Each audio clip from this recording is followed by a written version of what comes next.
ठगने का काम मत करना। यदि आपको किसी ने ठग लिया है, वो आपने सह लिया है, 10 गुना उन्नति आपकी हो जाएगी। और आप यदि किसी को ठगोगे, आपका विकास रुक जाएगा। ठग मत बनो। ठग व्यक्ति को धन मिल सकता है, लेकिन सुख नहीं मिल सकता है।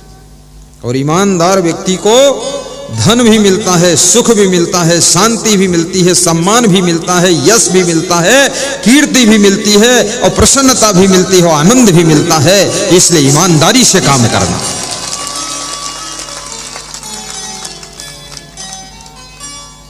कबीर साहब कहते हैं, अगर ठगना भी है किसी को,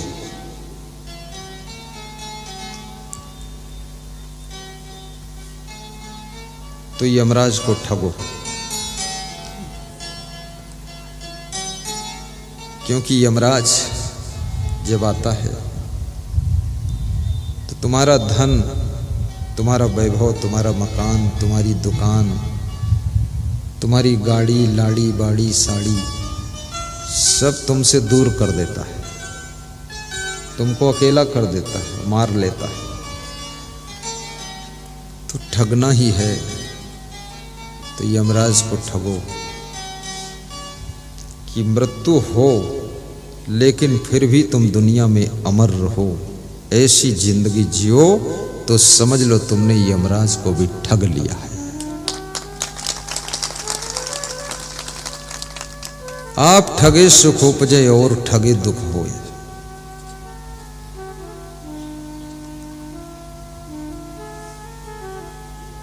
कबीर आप ठगाइए और न ठगिए कोई। बहुत बड़ी बात है। सीधे बैठ जाओ। वो बालक जब अपने पिता के चरणों में लिपट जाता है और कहता है क्या 50 रुपये उधार दे सकते हो, तो पिता पूछता है उधार क्या करोगे। तो बालक ने कहा कि पिताजी मैं ये पूछना चाहता हूं 1 घंटे में तुम कितने रुपये कमाते हो।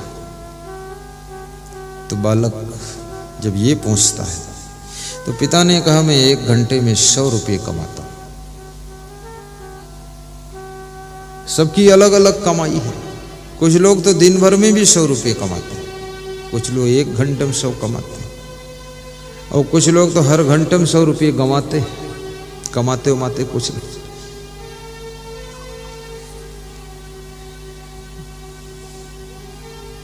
बालक कहता है तो पापा मुझे 50 रुपये दे दो। 50 रुपये ले लेता है पिता से और अंदर कमरे में जाता है। वहां उसके पास में एक गोलक है। सभी बच्चों को एक गोलक बनाना चाहिए, दान पात्र, छोटा गोलक। कभी आपकी मम्मी प्रेम में, आपके पिताजी प्रेम में, या आपके नाना नानी आपको पैसे देते हैं ना, नाना नानी। ऐसे नानी बड़ी कंजूस होती है पर थोड़ा देती है, ले लो उनसे। और बचपन से बचत करना सीखो, उसमें डालो, एक डब्बा में डालो और 2-4 साल के बाद निकालो। फिर अगर बेटी हो तो उस पैसे से स्कूटी खरीदो, और बेटा हो तो फिर कार खरीद लो। तुम सोचोगे उस डब्बा में इतने कहां निकलेंगे कार भर के पैसे। जब तुम डालोगे और इकट्ठा करोगे और फिर निकालोगे और फिर प्रश्न रखोगे अपने पापा से, मम्मी से कि स्कूटी लेना है, 15,000 ये है, तो 20,000 तुम्हारे पापा लगा देंगे और स्कूटी सेकेंड हैंड तो आ ही जाएगी। बचत करना सीखो। ये गुटखा खाना, तमाकू खाना, पुड़िया खाना, बीड़ी पीना, चुपके सिगरेट पीना, ये सब छोड़ो। जब हंसो तो दांत मोती जैसे चमकने चाहिए, दांतों में मैल नहीं होना चाहिए। और आपका हंसना ऐसे होना चाहिए जैसे कृष्ण भगवान की हंसी होती थी, ऐसी हंसी होनी चाहिए। मुस्कान राम भगवान जैसी होनी चाहिए।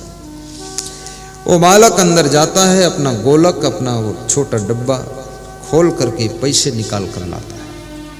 उसमें 50 रुपये निकलते हैं और 50 पिता से उधार लेता है और 100 बनाता है और 100 बनाकर अपने पिता के हाथ पे रख देता है कि ये लीजिए 100 रुपये। 1 घंटे में आप 100 रुपये कमाते हो पिताजी, ये 100 रुपये दे रहा हूं, 1 घंटे की कीमत है, लेकिन 1 घंटे का समय इस अपने बच्चे को दीजिए प्रेम करने के लिए, इसके पास बैठने के लिए 1 घंटे का टाइम दीजिए।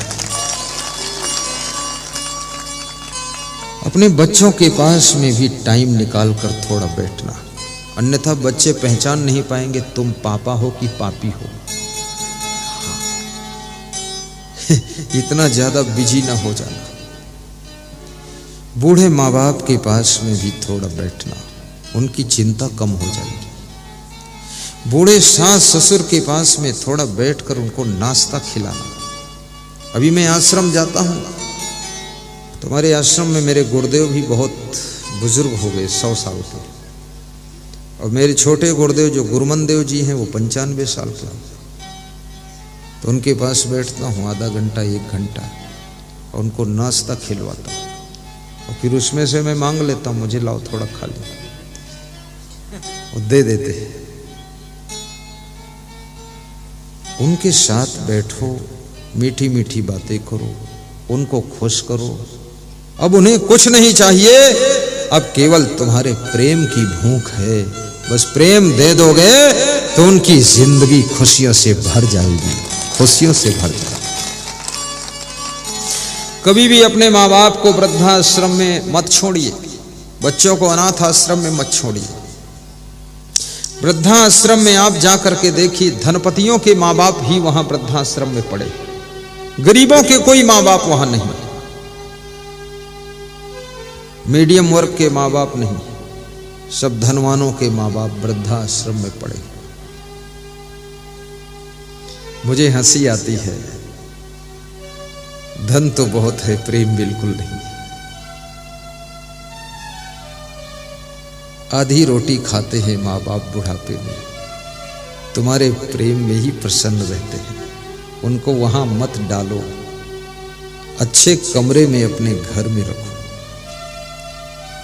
जिस माँ ने तुमको अपने पेट में रखा 9 महीने तक, और जिस माँ बाप ने वो मकान बनाकर तुमको दिया, तो उन्हीं के बनाए हुए मकान में, उन्हीं के बनाए हुए कमरे में, क्या उनको तुम बुढ़ापे में रख नहीं सकते?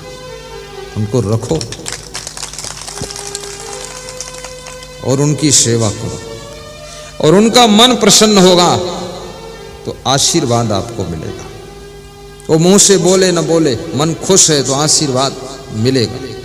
फिर तुम्हारे मन में जो कामना होगी, मनोकामना, जो सपना होगा, जो ड्रीम आपकी होगी, वो सब सफल हो जाएगा। इसलिए बुजुर्गों की सेवा सम्मान करना चाहिए, क्योंकि वो असहाय हो जाते हैं, असमर्थ हो जाते हैं। अब उनमें क्षमता नहीं, अब उनको निभाना है। आप बचपन में तुमको उन्होंने निभाया था, लेकिन अब तुम जवान हो और वे बूढ़े हो गए, कमजोर हैं, अब तुम उनको निभा लो। और बूढ़ों से भी मैं कहूंगा, अधिक बोलने की आदत को छोड़ देना। ज्यों ही बूढ़े हो जाओ तो जबान को भी बूढ़ा करो। लोगों का शरीर बूढ़ा हो जाता है, हाथ पांव बूढ़े हो जाते हैं, आंखें बूढ़ी हो जाती, लेकिन जबान डबल जवान बनती। जबान पर कोई कमान नहीं है, चिड़ चिड़ चिड़ चिड़, टिल टिल टिल टिल, किलबिल बोलते रहते हैं। मत बोलो, बहुत बोल लिया, 70 साल बोल लिया, अब क्या बोलो, अब चुप रहो। बस भजन किया करो, प्रवचन सुना करो, बड़ा सुख मिलेगा प्रवचन सुनने से। छोटा सा साउंड लगा लो, मोबाइल में आवाज कम रहती है, प्रवचन को डाउनलोड कर लो, साउंड से कनेक्ट कर दो, मधुर मधुर सुना करो। और ये भी निवेदन कर दूंगा कि मकान इतना बड़ा जरूर बनाओ कि बुढ़ापे में तुम्हारे लिए 2 कमरे स्पेशल रहने चाहिए। जवानी में इतनी ताकत से कमाई करो, अच्छा मकान हो, बड़ा मकान हो, और अच्छी कार भी हो, ताकि बुढ़ापे में अपने टॉप के कमरे में तुम बैठ करके प्रवचन सुनो। दरवाजा बंद कर लो और लगा दो, प्रवचन सुनते रहो, ताकि कोई ये न कहे आवाज आ रही है, डिस्टर्ब हो रहा है। बहुत बड़ा टाइम मिलता है आपको करने के लिए। 60 साल तक इतनी कमाई करोड़ों, फर्स्ट क्लास कमरा बनाओ, लेटरिन बाथरूम भी ठीक ठाक बनाओ। कितने लोगों का मकान तो बहुत बड़ा है, किचन भी बहुत बड़ा है, लेकिन लेटरिन बाथरूम नहीं है उसमें। साथ में ही बनाइए। 3 दीवालें मकान की मिल जाएंगी, एक दीवाल और साइड में उठाओगे, लेटरिन बाथरूम बन गया। अलग बनाओगे 20,000 खर्चा आएगा, साथ में जोड़कर बनाओगे केवल 4,000 3,000 में बन जाएगा, फर्स्ट क्लास बनेगा। टाप का बनाइए। और अलवा जलवा मकान मत बनाइए, टेढ़ा मेढ़ा उल्लुल जुल्लुल, इधर उधर उधर लंबा खींच दिया, यूं टेढ़ा कर दे, नहीं। आर्किटेक्ट बनो। टाप का मकान, आपका मकान। इस क्यों कह रहा हूं, कभी कभी मुझको भी रहना पड़ेगा उसमें। आ सकता हूं आपके मकान में, ऐसे रह सकता हूं जैसे रतिराम के मकान में हूं। रहना पड़ा कि नहीं रहना पड़ा। सीढ़ियां भी अच्छी लगाइए, सब साथ में। और मकान कभी 1 मंजिल मत बनाना, कम से कम 3 मंजिल। नीचे मत फैलाना, नीचे खुला जगह छोड़ दो, ट्रैक्टर ट्राली खड़ी करने के लिए, गाड़ी खड़ी करने के लिए। नीचे सामान और मेहमान के लिए। दूसरी मंजिल पर तुम्हारे और तुम्हारी पत्नी के लिए, और तीसरी मंजिल पर बेटे और बहू के लिए, और चौथी मंजिल पर नाती और पोता के लिए। कभी नाराज हो तो चौथी मंजिल से कूद जाने दो।